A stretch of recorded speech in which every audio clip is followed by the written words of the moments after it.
جب کبھی بھی یہ واقعات کا صدور یا ان حادثات جو پیش آتے ہیں دنیا میں تو الگ الگ تجزیے صحافی حضرات الگ انداز سے تجزیہ کرتے ہیں، سائنٹسٹ حضرات اس کی توجیہ اور تجزیہ الگ انداز میں کرتے ہیں کہ سونامی اگر آئی تو کس وجہ سے آئی، یہ ریزن رہی، ہماری یہ کوتاہیاں رہی، یا زلزلے آئے تو زمین نے ایسی موومنٹ لی. یعنی تمام تر توجہ اللہ تعالیٰ کو مائنس کر کے صرف اس کی ٹیکنیکل چیزوں پر ہوتی ہے، اور انسان صحیح عبرت اور نتیجہ اس سے اخذ نہیں کر پاتا. اس کی وجہ کیا ہے کہ ان تمام معاملات میں انسان اللہ تعالیٰ کو مائنس کر کے سوچتا ہے. اللہ تعالیٰ کا جو اصل مقصد ہے اس کی طرف اس کی توجہ نہیں جاتی. اور جب ہم قرآن پر غور کرتے ہیں تو اللہ تعالیٰ اس کی وجوہات بتاتا ہے کہ وہ کیا وجہ ہے جو اللہ تعالیٰ پہ در پہ اس طرح کے حادثات رہنما کرتا ہے. اور اگر ہم جائزہ لیں تو پہلے کے مقابلے میں اب اس طرح کے حادثات کی کثرت کے وقفے بھی کم ہوتے جا رہے ہیں. آخر ایسا کیوں؟ اگر ہم حدیثوں کی روشنی میں بھی دیکھیں تو بھی یہ بات پتہ چلتی ہے کہ قرب قیامت کے قریب نبی اکرم صلی اللہ علیہ وسلم نے فرمایا کہ زلزلوں کی بہت کثرت ہو جائے گی. تو آخر کیوں؟ کہ اللہ تعالیٰ قیامت سے پہلے انسانوں کو ہلاک کرنا چاہتا ہے. حالانکہ سورہ انعام کے آخر میں اللہ تعالیٰ فرماتا ہے کہ اگر بندے میری طرف رجوع کریں تو اللہ کیوں ان کو عذاب دے؟ اللہ کا ارادہ عذاب کا نہیں ہوتا. تو یہ پتہ چلتا ہے کہ یہ چیزیں جو اس دنیا میں وقوع پذیر ہوتی ہیں عموماً ہم دیکھتے ہیں کہ اس کی تحقیق اور اس کے جو کچھ بھی تجزیے آئے ہیں وہ اس طرح آتے ہیں کہ آئندہ کے لیے ہم یہ پریکاشن لیں گے تو اس سے ہم بچ جائیں گے. حالانکہ ہم دیکھتے ہیں کہ موجودہ جو سونامی جس کا نام دیا گیا جو آئی وہ تو اس ملک میں آئی ہے جس کا ٹیکنالوجی میں سب سے زیادہ بول بالا ہے. اگر ٹیکنالوجی کے میدان میں کوئی کسی کو رہنمائی اس وقت کرتا ہے تو وہ جاپان کرتا ہے. اور اس نے ایسے سینسیٹیو اکوپمنٹس ایجاد کیے تھے کہ پہلے ہونے والی خبروں کی بھی اس کو کیا ہو جائے معلومات ہو جائے اور وہ تمام چیزوں سے اپنے کیا کر سکے حفاظت کر سکے. لیکن ہم دیکھتے ہیں کہ سیکنڈز میں پورا جاپان کا 300 کلومیٹر کا حصہ اس درجے تباہ ہوا کہ وہ اس کے لیے کچھ نہیں کر سکے، بے بس ہو کے رہ گئے. اور مزید جو ایٹمی ری ایکٹر کا جو اخراج جس نے بڑی انسانیت کو جو متاثر کر رہا ہے، یہ سب چیزیں کیوں ہیں؟ اور ایسا نہیں ہے کہ یہ اس دنیا میں پہلی بار ہو رہی ہے بلکہ مسلسل ہو رہی ہے، پے در پہ ہو رہی ہے، اور ابھی اور اس کے وقفے کم ہوتے جا رہے ہیں. تو اگر ہم غور کریں تو یہ بات پتہ چلتی ہے کہ اللہ تعالیٰ وہ قومیں جو اللہ تعالیٰ کو بھول جاتی ہیں اور اپنی ٹیکنالوجی اور عیش میں مگن ہوتی ہیں، اللہ تعالیٰ ان کو یہ بتانا چاہتا ہے، ان کو اس غفلت سے جگانا چاہتا ہے، انہیں یہ بتانا چاہتا ہے کہ تمہاری ٹیکنالوجی دھرے کی دھری رہ جائے گی اگر ایک اللہ تعالیٰ کا ادنا سا عذاب بھی تم کو آ پکڑے. دیکھیے اتنی بڑی اس کے پاس ٹیکنالوجی تھی لیکن وہ کچھ نہیں کر سکا. تو یہ اللہ تعالیٰ کے بھیجنے کا مقصد جو آیت میں نے آپ کے سامنے پڑھی اس میں اللہ تعالیٰ یہ فرما رہا ہے کہ ہم بڑے عذاب کے پہلے چھوٹے عذاب بھیجتے ہیں تاکہ لعلہم یرجعون کہ وہ ہماری طرف کیا ہو جائے، پلٹ آئے، رجوع کریں. اصل مقصد اللہ تعالیٰ کا یہ ہوتا ہے.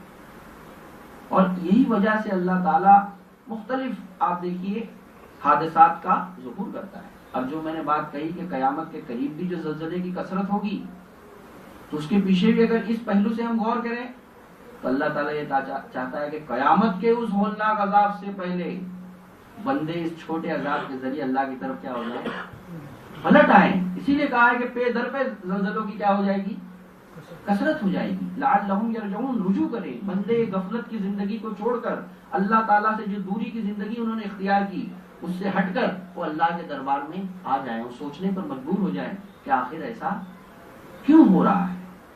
یہ جو چیز ہے جس کی طرف اصل توجہ نہیں جاتی، بلکہ انسان صرف مادی اور ٹیکنیکل توجیحات میں رہ جاتا ہے۔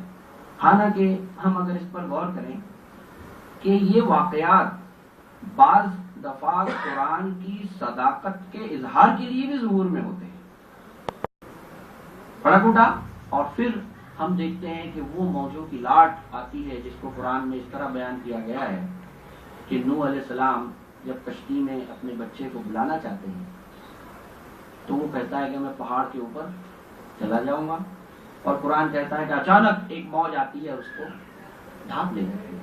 جن لوگوں نے سونامی کی کلپنگز دیکھی ہوں گی، وہاں لوگ کھڑے ہیں اور مجمع کا مجمع اس پوری لاٹ میں کیا ہو جاتا ہے، بہہ جاتا ہے۔ یہ بھی تحقیق کی ضرورت ہے کہ جس تنور کا ذکر کیا گیا کیا وہ یہی سونامی تو نہیں جس کو قرآن قوم نوح پر عذاب کی شکل میں بتاتا ہے جو عذاب ان پر آیا۔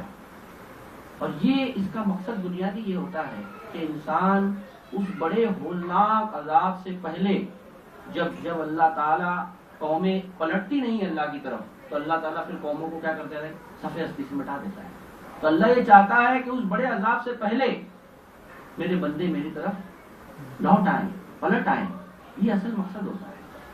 اور اگر بندے نہیں پلٹ آئے تو تاریخ یہ بتاتی ہے کہ کتنی قومیں جو جاپان سے زیادہ ٹیکنالوجی میں اپنے عروج پر تھی صفحے ہستی سے کیا ہوگی، مٹا دی گئی۔ سورہ فجر میں اللہ تعالیٰ فرماتا ہے الم تر کیف فعل ربک بعاد ارم ذات العماد التي لم يخلق مثلها في البلاد وثمود الذين جابوا الصخر بالواد وفرعون ذي الاوتاد الذين طغوا في البلاد فاقصروا فيها الفساد۔ پھر کیا آیا، فصب عليهم ربك صوت عذاب ان ربك لبالمرصاد۔ کہ ان قوموں کی تاریخ چنندہ قوموں کی اللہ بتاتا ہے کہ دیکھو اس چھوٹے عذاب سے وہ متوجہ نہیں ہوئے تو پھر ہمارے بڑے عذاب کی گرفت میں وہ لوگ آ گئے۔ تو یہ واقعات کا اصل مقصد یہ ہوتا ہے۔ اس پہلو سے اگر یہ قوم توجہ نہیں کری تو اس بڑے عذاب کی طرف اپنے آپ کو وہ دھکیلتی ہے اور لے جاتی ہے۔ یہ جو واقعات ان کے ساتھ ہوئے ہیں اس میں اگر ہم اس پہلو سے غور کریں کہ عالمی سطح پر جو امت مسلمہ ہے یا وہ لوگ جن کے اوپر انبیائی ذمہ داری اقامت دین کی ہے ان کا رویہ کیا ہونا چاہیے تھا، اور آیا انہوں نے اس واقعے کو اپنی اس ذمہ داری کو محسوس کرتے ہوئے اپنی ذمہ داری کو ادا کرنے کی کوشش کی۔ اگر ہم اس کا تجزیہ کریں تو یہ سمجھ میں آتا ہے کہ جاپان پر جب جو کچھ بھی مصیبتیں آئیں تو بہت سارے ممالک نے اپنی خدمات کو وہاں پیش کیا، لیکن ہم اور آپ دیکھتے ہیں کہ بہت شاذ اخبار میں یہ خبر آئی ہو کہ کسی مسلم حکومت نے یہ اپنی طرف سے پیشکش کی ہو کہ ہم یہ خدمات وہ جو قوم جو پریشانی میں ہے اپنی خدمت کو پیش کرنا چاہتے ہیں۔ حالانکہ اللہ کے نبی نے فرمایا ہے کہ تمام مخلوق اللہ کا کنبہ ہے، تم میں سب سے بہتر وہ ہے جو دوسرے انسانوں کے لیے اچھا ہے۔ وہ تحریکیں جو عالمی سطح پر اقامت دین کی علمبردار ہیں ان کا رویہ بھی کیا ویسا رہا، بلکہ اس کے برعکس ہم دیکھتے ہیں کہ ہمیں انڈیا میں ایسے SMS آئے کہ جاپان وہ پہلا ملک ہے جس نے قرآن کو بین کیا، وہ پہلا ملک ہے جس نے حجاب پر پابندی لگائی۔ یعنی ایک پہلو سے اس حادثے سے ہمارے نفس کو ایک اطمینان اور خوشی محسوس ہو رہی ہے کہ اس نے ایسا کیا جس کے نتیجے میں اس کو یہ چیز کا سابقہ پیش آیا۔ حالانکہ قرآن یہ کہتا ہے کہ ہم یہ عذاب دینے کے لیے نہیں بلکہ ہماری طرف پلٹنے کے لیے یہ مصیبتیں ڈالتے ہیں۔ تو اس پہلو سے امت مسلمہ کی کیا ذمہ داری ہونی چاہیے تھی؟ دیکھیے، اگر ہم نبی اکرم صلی اللہ علیہ وسلم کی ذات میں اگر اس آیت کو سمجھنے کی کوشش کریں تو زیادہ بہتر سمجھ سکتے ہیں۔